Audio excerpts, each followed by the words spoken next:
Hi,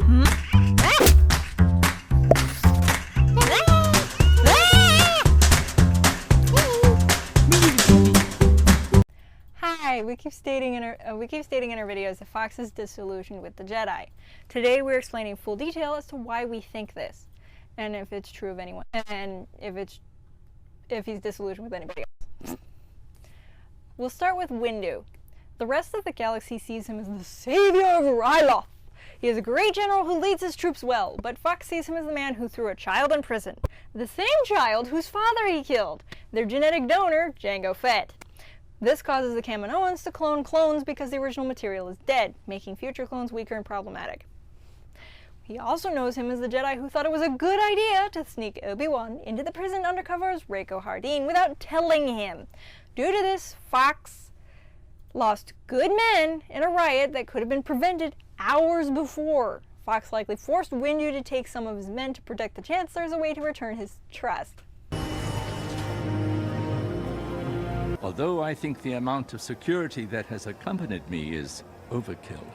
With all due respect, Chancellor, where your safety is concerned, there is no such thing as overkill. So you keep insisting, Master Jedi. Windu also ordered that they commit a secondary investigation under Fox's nose to look into Fives because of Jedi involvement would not be requested. Fox likely asked that the Jedi not be involved because of their methods, involvement, and inability to tell him squat. All security and clone forces on Coruscant have been ordered to join the manhunt. The Chancellor has been moved to his Senate quarters, and the perimeter has been secured. However, Jedi involvement has not been requested. That's a little odd, isn't it? Discover the truth. We must. If there is a plot involving the clones, we must get to the bottom of it. We will investigate quietly undercover. We must make sure this clone is not killed. Next is Yoda. Yoda is considered the wisest Jedi and even led some of Fox's men. Fox likely thought he was as wise as they claimed until he went along with Windu's plan to sneak Obi-Wan into the prison. This would cause Fox to take his wisdom with a grain of salt. They didn't change Obi-Wan's DNA, fingerprints, or remove the reconstruction 9-outs from his skull. The voice emulator in his throat could easily get passed off as a medical device, not so the others. All of these would get detected during prisoner processing. This would be put in his file and infuriate Fox because the Jedi didn't trust him enough to tell him the truth or involve him, seeing as it was his prison. Obi-Wan. Obi-Wan is known as a very caring but sassy Jedi. He's one of the best generals, but a bad spy. Fox doesn't like him because he went along with his plan, with the plan, stabbed another prisoner with a fork, and broke out of the prison with 2 highly dangerous criminals. He didn't even try to keep them from killing his men. He's a terrible spy in the fact that when he called Windu and Yoda, it was the most crowded area of the prison, prisoner's gym. He was sitting there talking into his hand. It was dumb luck that the prisoners didn't tattle on him to the guards he was watching out for. He could have easily had the conversation in the prison communication room under the guise of being in solitary for stabbing someone with a fork, if he was working with the guard, not against them. In the end, Obi-Wan returned the prisoners he escaped with. Obi-Wan also aided as fugitive for killing her informant, who also ran away from the crime scene and shot down a police probe. Honestly, Fox likely sees him more as a nuisance than a problem, as this is the worst that he's done. Anakin Skywalker, let's see. When Fox first meets him for the first time, he's really tired and it's late. Anakin threatens to injure the disguised Obi-Wan if he did anything. Fox knew from his tone that Anakin was in no condition to be near the prisoner and quickly takes him in. You should be expecting this scum. Yes, sir. Let me know if he's any trouble.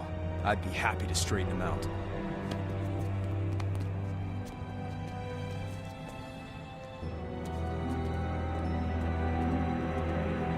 The second time they meet, Fox is doing as he's told and Anakin threatens him. Fox recognized him as emotionally unstable and had to remove him from the room for everyone's protection. Plus, Anakin made it clear that he doesn't know/care about the rules. Anakin's behavior likely mirrors the criminals that are locked away. Anakin left to get Rex in hopes that Fox would listen to him and let them in, but Ahsoka escaped before they got there. Due to Fox's and Anakin's stances on the rules, Anakin was under the impression that Fox doesn't listen to reason. He even goes as far as to shut Fox up and put Rex in charge of the chase. Rex likely put Fox back in charge after giving the one order due to respect for Fox's position. When they meet up outside, Fox had his men on a capture and contain mission. By the time Anakin told Fox to set weapons to stun, Fox's men had already done that and were after her. Anakin even kicked Fox off the hunt after Ahsoka escaped into the city, likely believing that Fox would kill Ahsoka if he got near her. Anakin then takes Ahsoka's suspicions and nearly kills Ventress, who is an unarmed witness/suspect. When they meet last, Fox is on Fives' case. Due to Windu's suggestion, Anakin leads the secret investigation. I'll handle this investigation. Fives was part of the 501st. If Rex and I find him, he'll trust us. Had he stayed out of it or told Fox, it's possible Fives wouldn't have died. So in Fox's mind, Anakin is too dangerous to trust. Then you get Krell. Fox may have never talked to or seen him, but he's likely to have heard stories of him from Krell's men. It's also likely that the Guard have been able to stop a few of them from committing suicide, as his men would rather die than continue working under him. He may have told the Jedi, but they turned a deaf ear due to Krell's success rate. Fox may have tried to find a way to transfer those men to safer units. We know the Jedi turned a blind eye to Krell because Fives points it out. He may have had some victories, but have you seen his casualty numbers? More troopers have been killed under his command than anyone else. As Ahsoka, honestly, he didn't have a problem with her until it looked like she killed Letta. This was confusing to him since she hadn't lied once to him or showed malice towards her. Ahsoka assumed that Fox didn't believe her. It didn't matter if he did or not, she was the main suspect. It's protocol. After Tarkin's interrogation, he had time to look over the evidence. From his stance, he wasn't in a bad mood. If anything, he seemed relaxed. Until he saw Ahsoka out of her cell and his men gone. He asks her what's going on, but also puts his hands on his guns because she's out of her cell. She panics and states that it wasn't her, so he quickly pushes the low threat alarm and waits to see if she'll run. Ahsoka knows full well that when a clone puts their hands on their weapons but doesn't draw them out, they're unsure if something's a threat. But no, her brain goes on panic mode and makes a run for it. He then checks on his men, giving her time to escape. When he catches up to her, he finds 3 dead clones. He concludes that she betrayed him and calls for her death. I suspect that he's mad at himself, believing that he let himself be fooled despite all his learned skills.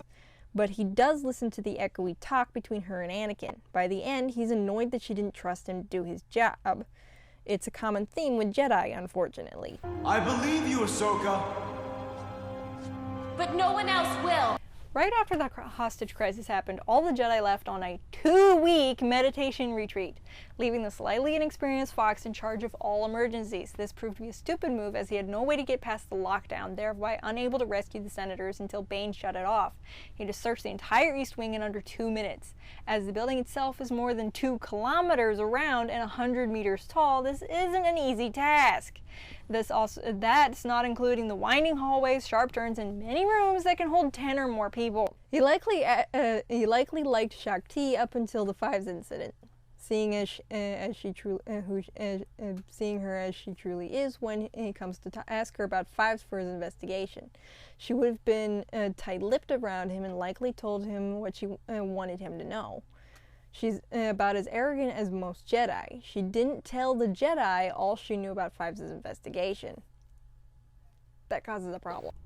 But he doesn't hate all Jedi. Some just annoy him, others he likes. Like the humble ones. Because of his unique position, he can come to the Jedi Temple any time he can, seeing as how he technically outranks them while also being under them. The only Jedi shown on screen that he outright likes is Master Sindarlig. You can tell because he gives him 4 whole ships to keep a riot from happening. They both have similar lines of work, so that Fox going to him for advice is actually pretty reasonable. We suspect that he's also friends with Sanubi, as he also, or at the very least he's friendly with Sanubi, as he also shares a line of work with Fox, with the added bonus of having a fully detailed record of every criminal on Coruscant. What Coruscant Guard member wouldn't love that? He doesn't get out much, but when he does, it's always on a case. He keeps all chaos to almost nothing and uses crafty methods to catch crooks due to his slow nature. Plus, Sanubi is the kind of person who wouldn't mind teaching Fox to wield a lightsaber. Fox seems like the kind of clone that would probably beg to be taught how to use a lightsaber. Plo Koon assisted in bringing Boba to prison, but due to his nature would likely come to visit when he can. He's treated them all similarly to how he treats the wolf pack. This is in turn makes it easier on Wolf when he comes to hunt down Ahsoka, as Fox trusts him with his best trackers. As Plo Koon is a decent detective and tends to keep chaos to a minimum, Fox has no issues with him. Jocasta might be another friend of his because she has information galore. Whether or not she lets him read books in a corner is up for debate. Fox had to steal Voss from the Council to give him the information the Jedi didn't have on Zero the Hutt. He knew they weren't going to ask him for it. This most likely impressed Voss, as the Council doesn't always bother with evidence. Fox wanted to make sure that he had what he needed to catch Zero and Bane quickly. Fox is likely to be one of the few clones Voss respects. Something that's pointed out in other people's videos is that the Coruscant Guard is disillusioned with the Senators, but the same people also claim that the Guard thinks Palpatine is the only one not corrupted. This is wrong. The Senate sees the Chancellor as a highly intelligent and clever leader, but let's see what Fox says. Palpatine brought the Zillo Beast to Coruscant. It killed a handful of his men, lots of innocent people were crushed, destroyed property, and to kill it, a toxic gas had to be released on it. The gas spread over a wide range, and Fox likely had to evacuate multiple areas to keep people from getting sick or dying. This was early in the war. He also talks in long, flowery speeches. Fox does not have time for this. Fox also knows that he doesn't have a choice. Most of the decisions the Chancellor makes doesn't really help the people. He knows that there's something up with him, but Palpatine won't show his cards. Besides, if he was friendly towards Palpatine, he'd be standing next to him more often and giving input on stuff. But no, he's shown standing in his office once, behind a chair, back towards him as he waits for a call. Fox even spins in a circle to find the Chancellor, meaning he stopped paying attention to him a while ago. He sees him as a job, nothing more, nothing less, until the kill order. Due to the skills Fox gained and trained into his men, they can tell when a normal person is dangerous. One comic depicts the Coruscant Guard as bloodthirsty men who will hurt anyone they think is a separatist sympathizer and bully everyone into submission. In the show, you don't see that. They only hunt down anyone that's suspected to have committed a crime. If they're found innocent, they let them go. The chances of finding a separatist spy is extremely slim, and they know this. Fox had to find out the hard way that spies will leave if discovered or when everything's already in motion. When it comes to the bullying, you don't see the guards being the bullies, rather it's the other way around. There's a lot of scenes where they're flinching when interacting with people. They have to interact with people. Rich, good, poor, good, bad, clean, filthy, sick, healthy, all of them. They're disillusioned with the war itself. Unlike the clones on the field, they have the freedom and time to look up information. This gives them an advantage in their field since they have to learn to translate evidence, body language, and languages to solve crime. They can't go around arresting everyone they please. When Wolf hunted Ahsoka with 5 original troops and 7 tag-alongs, we see that Wolf isn't willing to listen, but the guard is. Something not quite right when your target is on her knees and covered in dust with broken wood around her. She even begs him to listen. They know that the longer the war goes on, the more desperate people will get, meaning more crime. Sure, being in the Coruscant Guard is boring, but at least they're doing something that helps people directly. In Fox's entire career, the only bombs he didn't stop were the suicide droids, the bombs Bane used in the temple bombing. The droid bombing is the only one he could have stopped if he had known better. The lower level police even calls them if there's been an explosion or a bomb threat. They wouldn't trust them with this unless they knew they were equipped to handle it.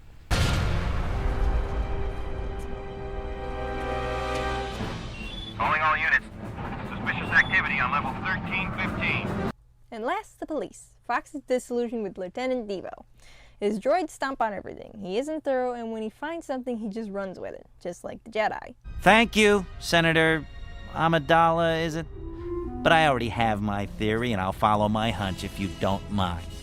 Since Devo doesn't like paperwork, it's likely Fox takes on some of his cases on slow days. Plus, Devo's droids have been ordered to work with the Coruscant Guard.